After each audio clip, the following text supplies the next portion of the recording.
செம்பருத்தி பூ டீ வைக்க. இது சுகருக்கு இது ஆவாரப்பூ. வெடித்த பூவாக தான் எடுக்கணும். மொட்டெல்லாம் எடுக்கக்கூடாது. மொட்டை எடுத்தால் மொட்டில் பூச்சி இருக்கும். அதை அப்படியே சாப்பிட்டாக்கா வாந்தி வைத்தால போயிடும். இந்த மொட்டைலாம் இருக்கக்கூடாது. மொட்டை கிள்ளிடணும்.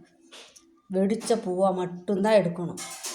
எடுத்துட்டு தான் நம்ம நிழலில் காய வச்சு பொடி பண்ணி சாப்பிட்லாம். இல்லைனாக்கா அப்படியே இவ்வளோ பூ அள்ளி போட்டு கொதிக்க வச்சு காலையில் வெறும் வயிற்றில் குடித்தா சுகர் குறையும்.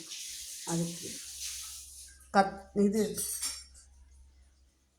சப்பாத்தி களிப்பழம். இது நாணை. இது புளிக்குழம்பு வைக்கலாம், பொரியல் பண்ணலாம். தட்டைப்பயிறு பொரியல் பண்ணால் எப்படி இருக்கும், தட்டைக்காய் அது மாதிரி இருக்கும். தண்ணி தாகத்துக்கு சாப்பிடலாம். நல்லா இது சாப்பிட்டுட்டா தண்ணி தாகம் எடுக்காது. நாங்கள் காட்டுக்குள்ளே போனால் அதெல்லாம் செய்வோம். வல்லாரெல்லாம் கேட்டிருக்காங்க. நான் கொண்டுட்டு போகிறதுக்கு தான் எல்லாம் ரெடி பண்ணி வச்சுருக்கேன். இதெல்லாம் கேட்டிருக்காங்க. யாருக்காச்சும் இப்படி வேணும்னாக்க எனக்கு சொல்லுங்கள். சுத்தமான ஆவாரம்பூ நான் ரெடி ஆக்கி தருவேன். பறிச்சிட்டு வந்து